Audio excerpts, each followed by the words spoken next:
Bonsoir, chers intervenants. Bonsoir aux internautes qui nous suivent ce soir. Aujourd'hui, c'est la 8e édition de votre capsule The Pro I Want to Be. Je suis Aaron Bissik, doctorant au sein du département GSM, Geology and Sustainable Mining. Et ce soir, je suis accompagné de ma collègue Aïcha. Bonsoir, je m'appelle Aïcha Chaibi. Je suis étudiante en première année licence professionnelle en santé et management à l'Institut supérieur des sciences biologiques et paramédicales. Nous avons l'immense honneur de recevoir le docteur Gabriel Malka et le docteur Rachid El-Fatemi. Merci de nous avoir honoré cette soirée de votre présence. J'aimerais bien annoncer la thématique d'aujourd'hui qui sera sur la santé et la recherche en sciences médicales et biologiques au Maroc et en Afrique de demain. J'aimerais bien vous demander de vous présenter. On commence par Monsieur Gabriel Malka.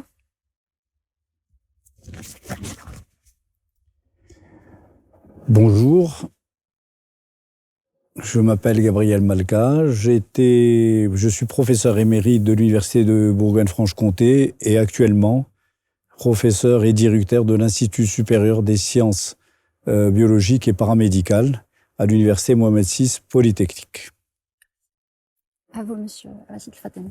Oui, bonsoir et merci pour l'invitation que vous nous avez faite. Moi, j'interviens aujourd'hui en tant que chercheur dans les thématiques de biologie moléculaire et cellulaire, donc en compagnie du professeur Gabriel Malka, qui interviendra sur des thématiques de santé. Je vous remercie beaucoup pour l'honneur que vous nous faites aujourd'hui de répondre à ces questions-là. Il y a des questions sur la santé et la recherche qui sont un défi, un challenge pour le Maroc et pour l'Afrique. Merci pour votre présentation. Je laisse la parole à mon collègue Aaron pour vous poser la première question.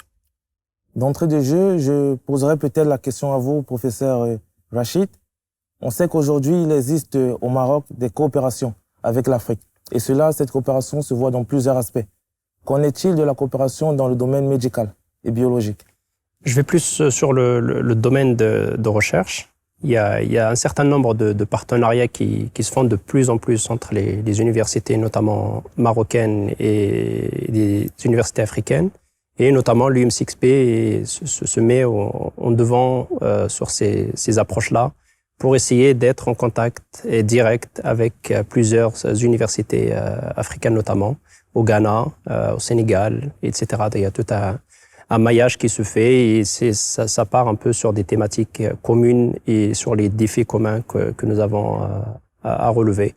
Et donc c'est une très bonne chose qu'on puisse fédérer un peu toutes les énergies possibles sur les thématiques majeures sur lesquelles je pense qu'on reviendra là-dessus, en tout cas qui nous semblent être majeures pour l'avenir et la suite de la recherche et aussi en termes de santé que monsieur le professeur Gabriel Malka répondra là-dessus de plus longuement. Certainement.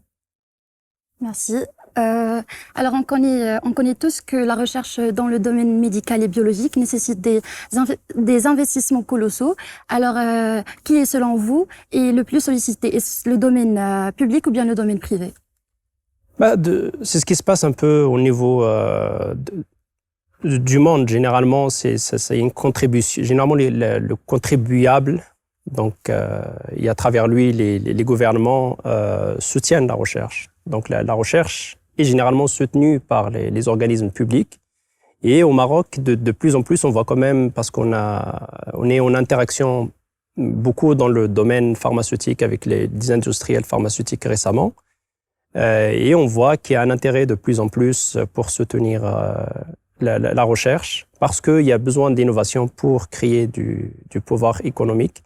Mais de façon générale, il y a quand même un effort à faire par les États afin de soutenir la recherche. Et par-delà, la recherche va pouvoir apporter, en termes d'éducation et d'excellence, ce que pour les générations futures. Et c'est par la recherche qu'on arrive à faire de l'innovation et qu'on arrive aussi à exceller au niveau de l'éducation et pour le développement des pays. Et puis, il y a forcément un développement sur du long terme du privé pour avoir au moins de la recherche et développement de façon spécifique. D'accord. Ce que vous dites est très intéressant. J'aimerais d'ailleurs qu'on s'attarde un peu plus. Et là, je vais me tourner vers vous, professeur Malka, pardonnez-moi. Aujourd'hui, on sait que seulement 10% des dépenses qui sont allouées à la recherche doivent résoudre 90% des problèmes de santé, notamment en Afrique. Est-ce que vous pensez que, vu ce gap, on pourrait parler de développement sans qu'il y ait une certaine conciliation entre le secteur économique et le secteur et l'éthique? Et voilà, j'entends par éthique, par exemple, une certaine, comment le dire? J'entends par éthique une prise en charge de tous les patients, et cela sans tenir compte de la classe sociale. C'est une question très intéressante parce que vous touchez à un point très particulier de notre pays, le Maroc, qui est la couverture sociale généralisée. Or, vous savez très bien que depuis quelques jours, je dirais, Sa Majesté le Roi, que Dieu l'assiste, a donné l'ordre de lancer le programme de couverture médicale généralisée au Maroc. Et là, c'est un grand pas que nous venons de franchir. Alors bien sûr, ce pas ne peut pas être franchi sans accompagnement. Cet accompagnement, il est dans une nouvelle organisation sanitaire, il est dans une nouvelle approche de la médecine, il est dans une nouvelle approche de la formation, il est dans de nouvelles approches qui permettront d'obtenir ce progrès de la couverture médicale pour tout le monde. Alors bien sûr, si on se tourne vers l'Afrique, on n'a pas le même profil. Mais vous savez très bien que le Maroc est quand même la tête de pont de l'Afrique, et que, étant dans la tête de pont de l'Afrique, nous allons être un exemple, et peut-être que cet exemple va servir à d'autres pays africains. Certainement. Merci. Mon collègue Aaron vient de citer l'aspect financier, qui est l'un des défis auxquels font face, ou bien fait face le domaine de la santé au Maroc et en Afrique en général. Est-ce que pouvez-vous citer d'autres défis?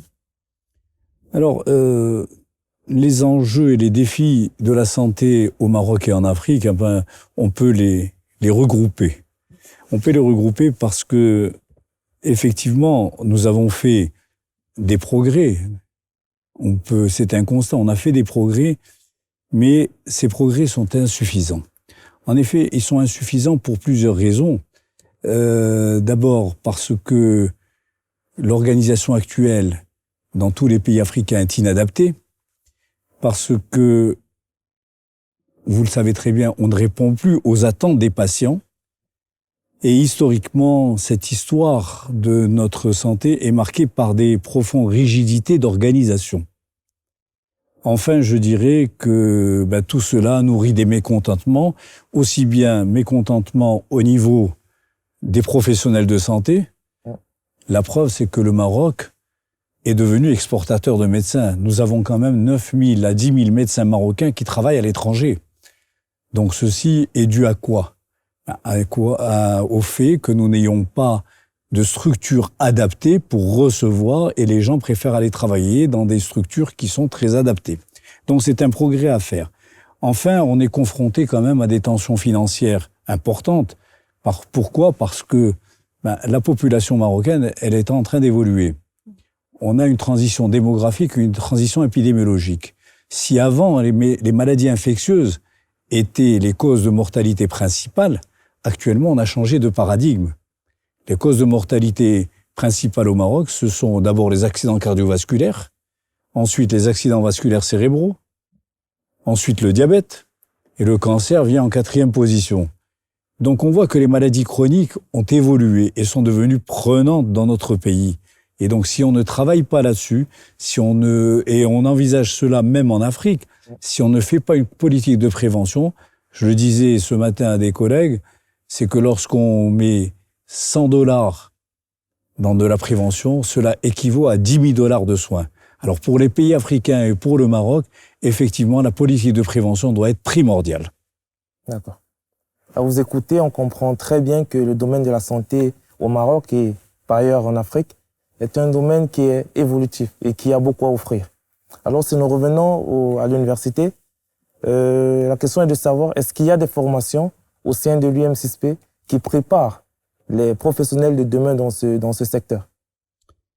Effectivement, le problème des potentiels de formation, et je le disais tout à l'heure à quelqu'un, c'est que à peu près 30% des bacheliers qui sortent des sections SVT. Le nombre de bacheliers qui vont en classe préparatoire est entre 3, en tout, ça fait 6%. Donc, il faut offrir un plateau de formation à ces gens qui sortent de sciences de la vie et de la terre.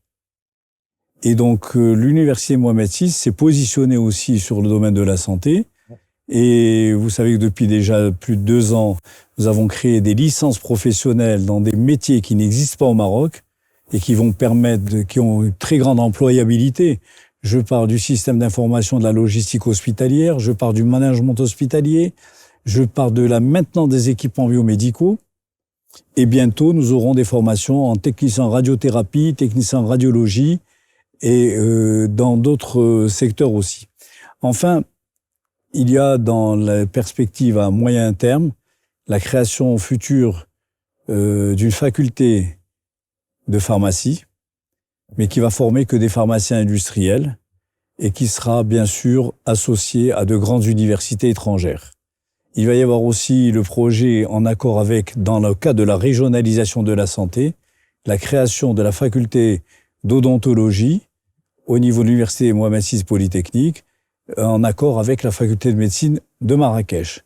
Et enfin, bien sûr, le couronnement, il y aura à la fin la faculté de médecine, qui sera une véritable école d'application de médecine.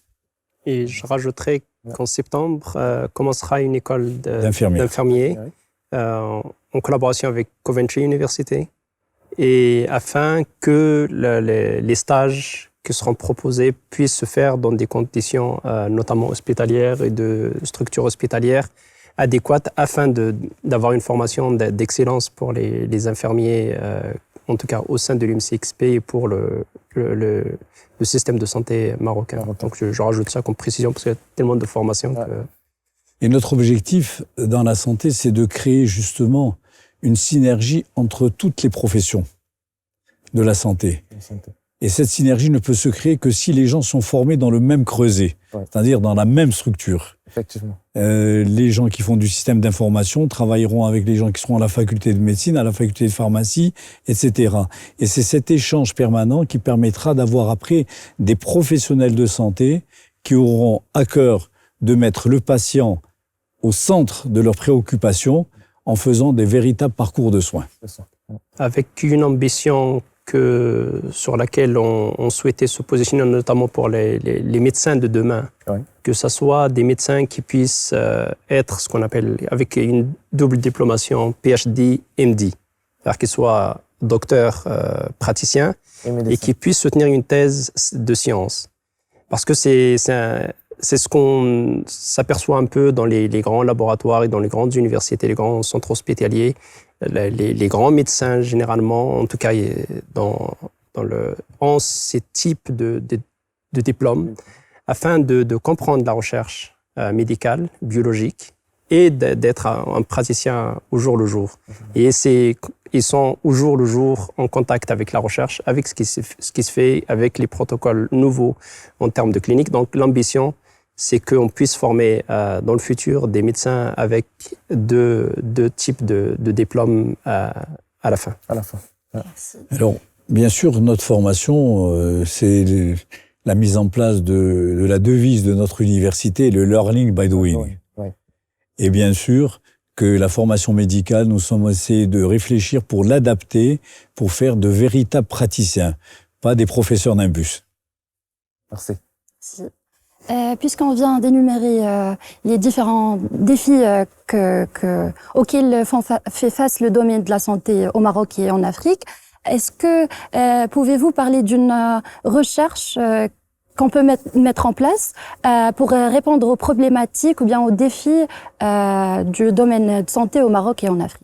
Ouais, merci pour cette excellente question. Et ça, c'est une réflexion qu'on a menée avec les collègues, avec le professeur Malka et puis tous les collègues de l'Institut supérieur des sciences biologiques et paramédicales, afin de se positionner sur des thématiques de recherche majeures pour le futur un peu au niveau marocain et africains. On s'aperçoit maintenant qu'il y a une innovation médicale qui est en train d'arriver un peu dans les grands centres hospitaliers, etc. Je parle par exemple de la médecine personnalisée. Ouais. Et c'est une médecine sur laquelle le futur est là, déjà, dans le cas présent. Et je vous donne par exemple ce que vous voyez là, la thérapie par ARN. Donc nous avons une thématique qui nous paraît majeure, c'est de se positionner sur la thérapie par ARN. Et nous avons déjà un certain nombre de publications sur ce domaine-là. Et l'idée, c'est d'arriver à rendre les traitements qui sont absolument inaccessibles pour le Maroc et l'Afrique, vu le prix qui est pratiqué dans cette médecine-là, qu'elle soit accessible pour le pays. Donc il y a énormément de traitements et de maladies qui sont traités de cette manière-là. Et nous voulons faire de la recherche et proposer ces types de thérapie. Il y a un autre volet, c'est celui des anticorps monoclonaux thérapeutiques. Donc, au laboratoire, nous sommes en train de mettre une plateforme pour rendre disponibles ces anticorps-là pour le diagnostic dans un premier temps et puis pour le clinique dans un second temps. Et juste il y a une semaine, le FDA vient de valider le 100e anticorps monoclonal thérapeutique. Et puis, c'est une ascendance économique très importante sur ces thématiques-là. Donc, on a ces deux thématiques-là. Et l'idée, c'est de rendre ces traitements accessibles pour la population marocaine. Je parle, par exemple, des traitements du cancer du sein, qui coûtent très, très cher et qui se basent sur certains anticorps monoclonaux thérapeutiques. Je parle, par exemple, de la dégénération de la spinal cord, qui se traite aussi maintenant avec des petits ARN. Je parle aussi de certaines maladies du foie qui se traitent par un petit ARN et dont les prix de traitement dépassent des fois les $100 000 le traitement. Et on est capable, en tout cas, de travailler sur ces thématiques-là au sein de l'UMSXP. Et nos laboratoires sont équipés et on a des étudiants en thèse et des post-docs et des chercheurs des facultés qui sont sur ces thématiques-là. Et c'est des thématiques qui nous semblent être majeures. D'accord. Vous avez quelque chose à rajouter pour ce Valka ? Je crois qu'il y a parmi les défis et les enjeux de la santé au Maroc, il y a certains défis au-delà de la couverture médicale généralisée.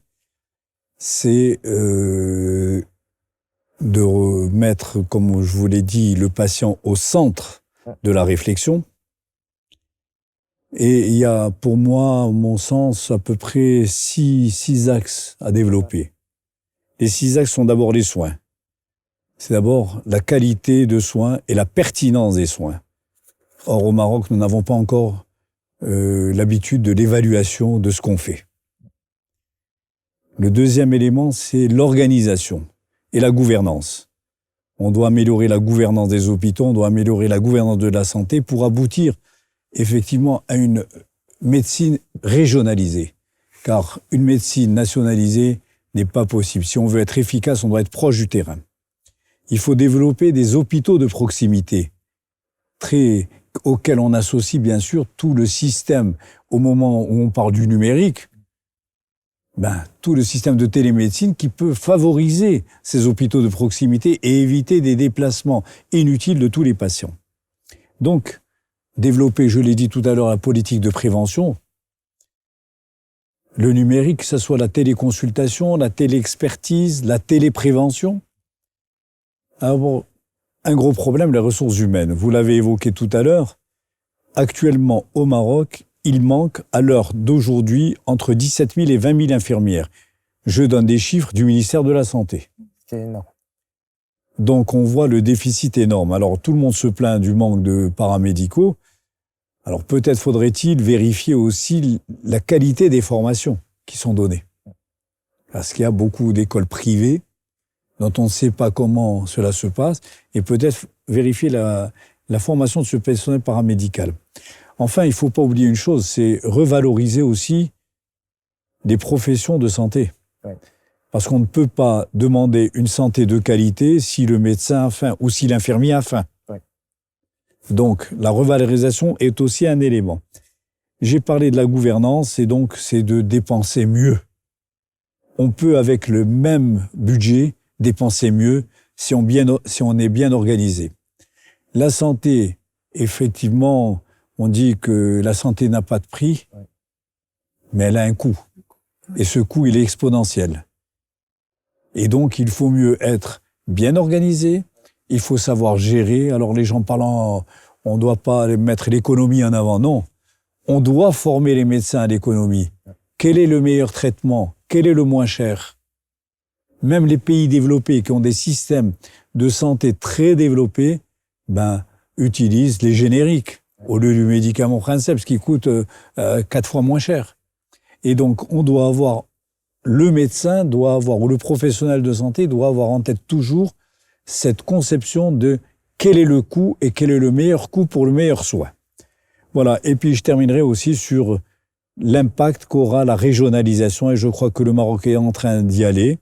La loi a été votée il y a quelques années, mais elle n'a pas été appliquée. Mais là, le gouvernement est prêt à appliquer cette régionalisation avec la création des directions régionales, des agences régionales de santé. Et donc peut-être que cela va nous amener à une amélioration très rapide des problématiques et des défis auxquels nous devons faire face. Et je rajouterais que l'organisation dont M. Malka parle est très importante, et surtout beaucoup plus importante maintenant, parce qu'il a évoqué tout à l'heure, je ne sais pas si vous avez écouté ce passage-là, c'est la bascule épidémiologique que le pays connaît. C'est tout à fait normal en fait. Le pays se modernise, on a de moins en moins de maladies infectieuses pour plusieurs raisons, mais on bascule sur des maladies qui coûtent énormément cher. Des maladies chroniques, que ce soit du cancer ou des maladies cardiovasculaires, etc. C'est des traitements sur du long terme. Et il y a une autre aussi, la modernisation fait qu'il y a un prolongement de vie, et on commence à voir sur des courbes beaucoup plus de gens avec l'Alzheimer, par exemple. Il y a des maladies neurodégénératives qui vont apparaître avec l'âge de la population, plus l'urbanisation et le mode de vie qui change avec la modernisation. Et les coûts vont forcément exploser. Donc, l'organisation va devenir vraiment un point majeur pour répondre à ces défis-là dus à cette bascule épidémiologique qui s'explique par la modernisation du pays. Je voudrais ajouter que l'université Mohamed VI Polytechnique, et notamment l'Institut supérieur des sciences biologiques, s'est déjà positionné, puisque les 2 premières thèses dans ce domaine-là, une a été déjà soutenue, la deuxième va être soutenue prochainement. La première touche à la santé mentale au Maroc.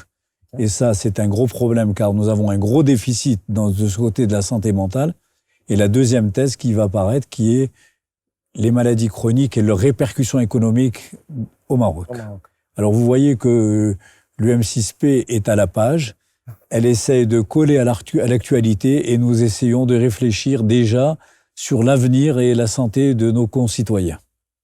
Intéressant. Vous avez parlé de grands projets, c'est très intéressant. Vous avez parlé d'étudiants, d'élèves en SVT, notamment 30%. Mais la question est de savoir, est-ce que ces 30% auront accès à ces formations? Ou, je vais reformuler, est-ce qu'il y a des aptitudes qu'il faudrait avoir?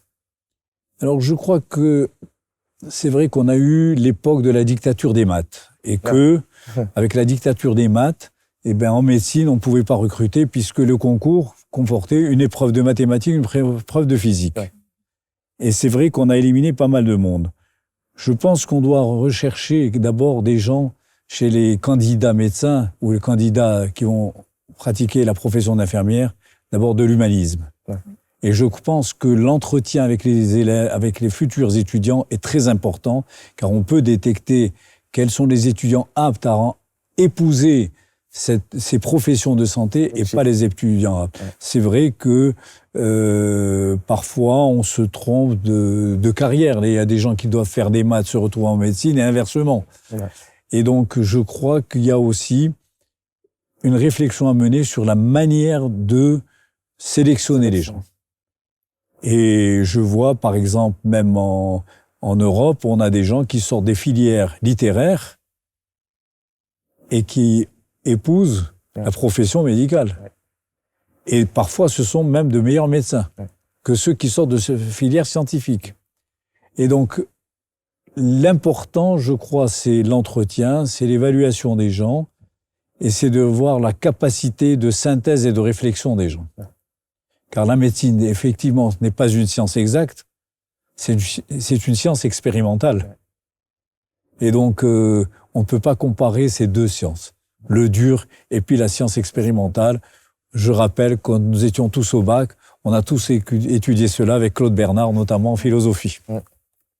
Professeur Rachid, on aimerait bien aussi avoir votre point de vue étant directeur de recherche du CEDOC, de l'UM6P. Écoutez, sur le volet des doctorants en biologie, plus particulièrement, je pense que ça vous concerne un peu, et ça concerne énormément de doctorants au sein de l'université. Les sciences expérimentales exigent, en tout cas la recherche sur le vivant, que ce soit du sol, de la plante et de la partie médicale. Et ça, je le discute des fois dans les séminaires du vendredi, et j'essaie de passer le message, c'est que un doctorant ou un post-doctorant dans ces thématiques-là, ça demande, bien sûr, il faut être brillant. Et si on arrive au doctorat, c'est qu'on l'est. Mais ce n'est pas suffisant. Et dans les sciences expérimentales. Pourquoi? Parce que des fois, vous pouvez mettre une hypothèse. Une hypothèse, ça peut être vrai ou faux. Et vous devez faire des expériences. Et des fois, ça peut vous prendre 6 mois ou 1 an. Donc, il faut que vous soyez brillant pour trouver la bonne hypothèse, en tout cas, qui vous donnera des résultats. Mais des fois, vous apercevez que votre hypothèse n'est pas vraie, mais après beaucoup de travail. Donc, ça nécessite d'être très brillant, ça nécessite beaucoup de travail. Vraiment des heures à passer au laboratoire, sur des benches, à tester, à retester. Et des fois, une hypothèse peut être fausse dans un cas, mais peut être vraie dans d'autres cas. Donc, on n'a pas un truc exact. Donc, ça demande beaucoup de travail, beaucoup d'excellence, de la communication. C'est-à-dire qu'être un chercheur, c'est de savoir aussi communiquer ses résultats, se convaincre soi-même, pour essayer de convaincre les autres. Donc, il y a tout un volet.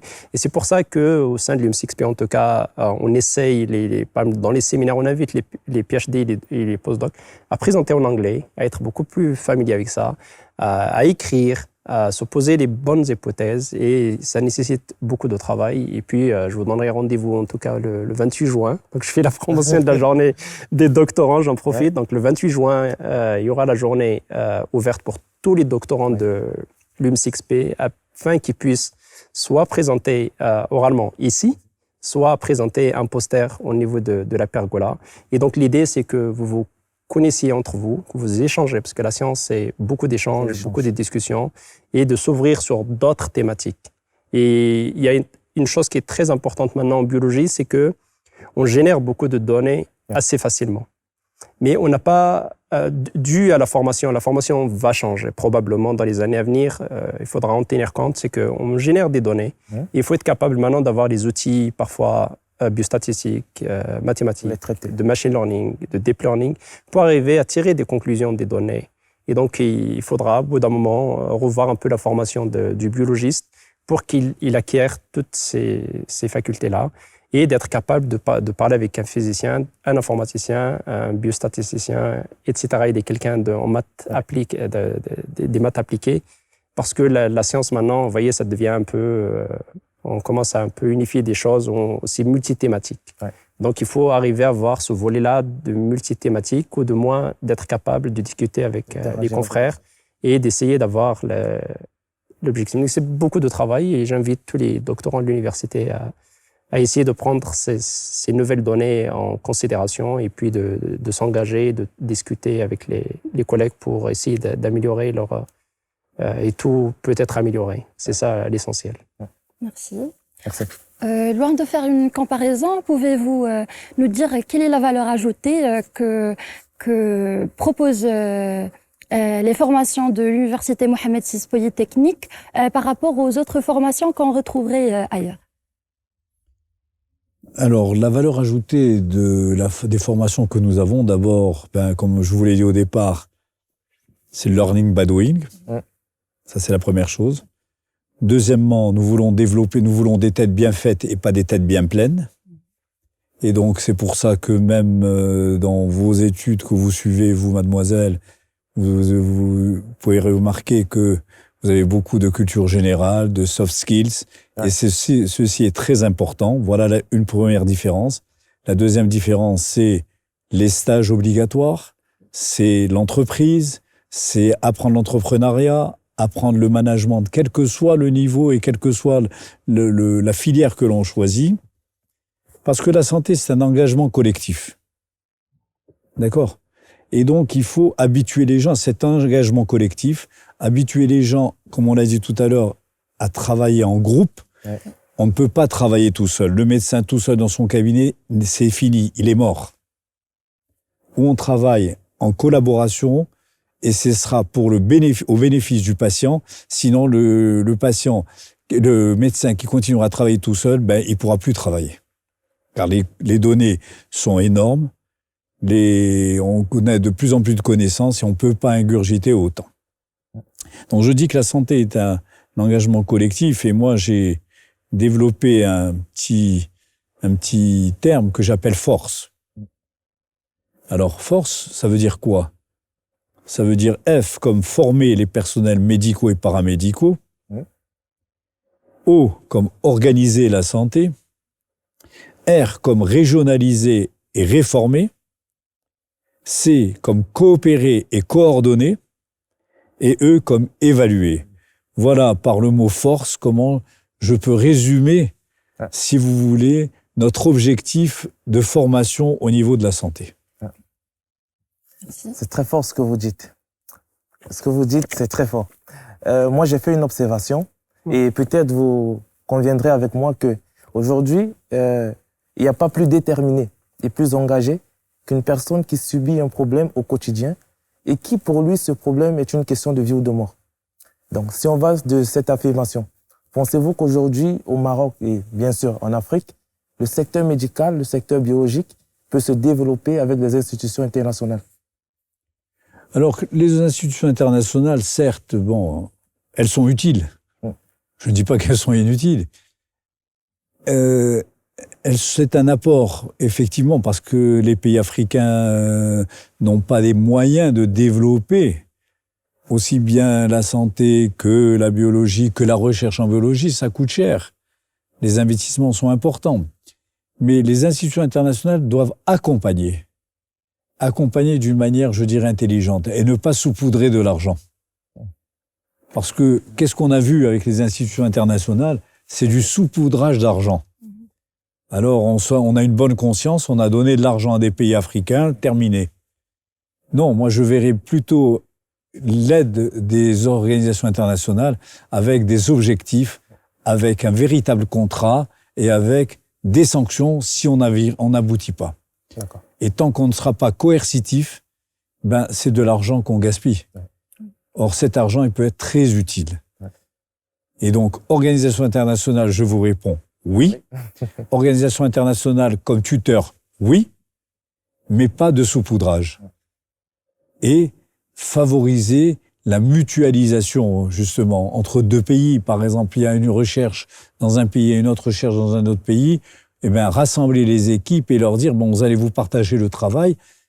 Et à ce moment-là, sûrement le budget sera moins important à dépenser. Sinon, on va donner de l'argent à l'un, de l'argent à l'autre. Ouais. Malheureusement, moi j'ai connu ça même quand j'étais à l'étranger et quand on avait des budgets à gérer, on saupoudrait à tout le monde pour faire taire tout le monde. Ouais. Et en fait, on n'obtient pas le résultat voulu. Donc, quand on oriente les investissements vers des choses très précises en demandant des évaluations et des résultats, ça change. Oui. Parce qu'on met le paquet sur une chose, et là, on est sûr d'avoir du résultat. Donc vous prenez l'accompagnement. Pardon ? Vous prenez les institutions internationales, oui, mais avec absolument, d'accompagner, mais distribuer de l'argent seulement. Oui. On sait très bien, on ne va pas dévoiler des secrets, que beaucoup d'organisations internationales ont donné de l'argent à des tas de pays et que cet argent a disparu. Ouais. Il n'a pas servi aux gens. Donc, pour moi, c'est intéressant que l'institution internationale dise, voilà, vous avez de l'argent, mais vous montrez-moi ce que vous avez fait avec. Ouais. Et j'accompagne. Effectivement. Et sûrement qu'on aura beaucoup plus d'argent à distribuer à ce moment-là. Si. Et c'était juste, c'est beaucoup plus efficace d'aider une structure déjà bien organisée ou de tirer un train qui est déjà sur des rails. Donc, à ce moment-là, si c'est juste une aide ou pour accélérer les choses, ce sera beaucoup plus efficace. Mais c'est à nous de bâtir les choses. Et puis, s'il y a des coopérations qui peuvent aider à accélérer le mouvement, ça sera le bienvenu. Mais le travail doit se faire, 90%, 95% du travail doit se faire localement, au Maroc ou dans d'autres pays africains. D'accord, merci. Ça fait déjà ou bien 2 ans que le coronavirus a commencé et le monde n'était même pas préparé. Et on sait bien que le domaine de santé était parmi les domaines les plus affectés par cette crise. Est-ce que vous pouvez nous citer quelques leçons que le domaine de santé a appris ou bien doit apprendre au futur à cause de cette crise sanitaire? Ben, sur le plan clinique, je dirais, ce qui m'intéresse, c'est vrai qu'on n'était pas prêt. Vous prenez même les pays développés. À la limite, je dirais que le Maroc a été beaucoup plus en avance sur beaucoup de pays développés. Et que nous avons eu vraiment des résultats. Et je dois saluer le travail de nos gouvernants et de nos ministères qui ont été très efficaces lorsqu'on voit comment la vaccination a été organisée au Maroc. C'est un modèle qu'il faut donner en exemple. On est toujours en train de critiquer, vous savez, on critique beaucoup notre pays, mais quand ça va, quelque chose qui va bien, il faut le dire. Il ne faut pas avoir peur de le dire. Deuxièmement, il y a eu effectivement une bonne prise en compte, de la part de la population sur le Covid. Bon, on a eu quelques dérives, mais vous ne pouvez pas mettre en caserné 40 millions de personnes. Oui. D'accord. Donc, qu'est-ce qu'on a appris? D'abord, on a appris à faire de la prévention, les gestes barrières, le gel, se laver les mains.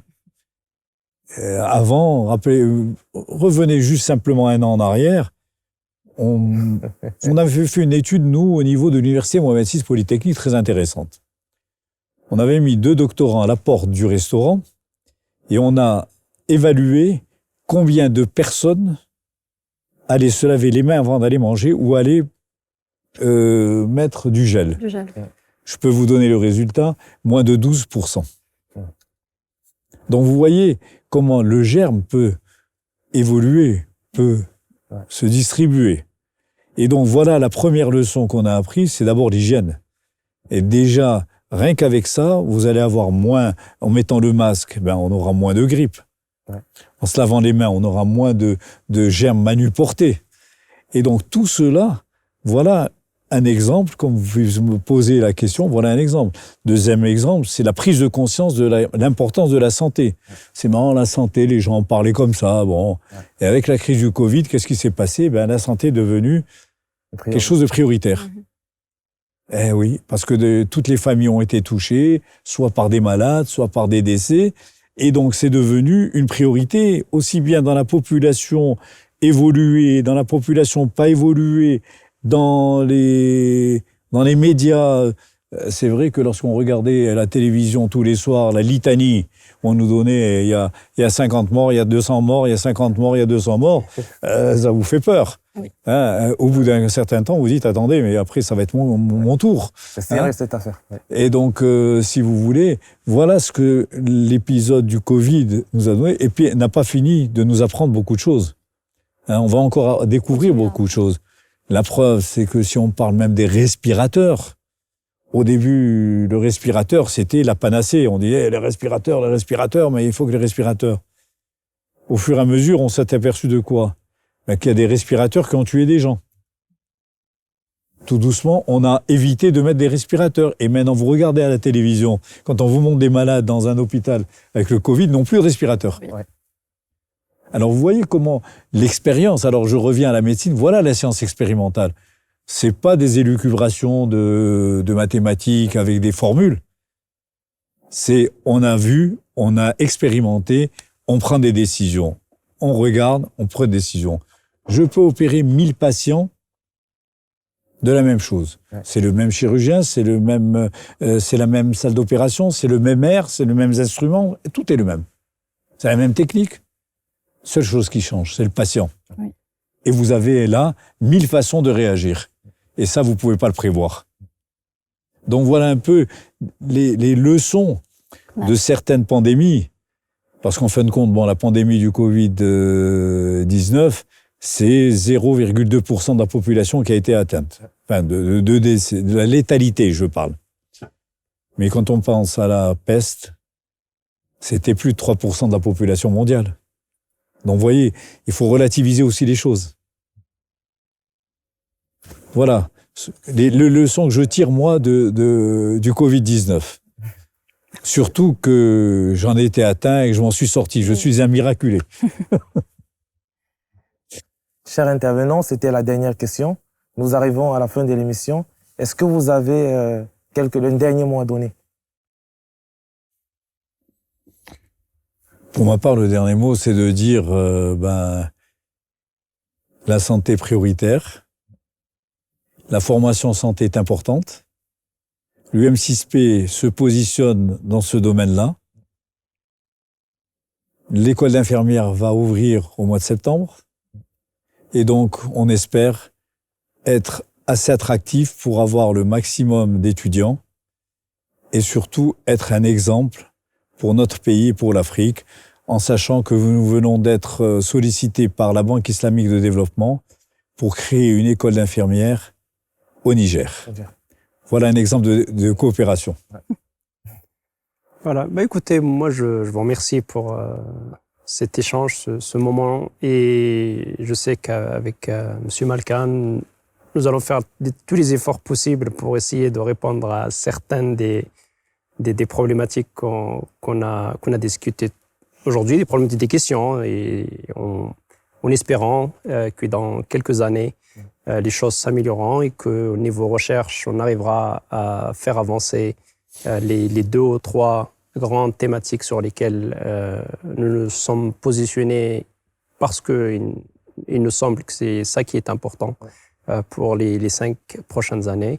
Et puis, on est toujours disponible pour des échanges et des discussions sur les thématiques médicales, de santé et de biologie humaine et animale. Merci.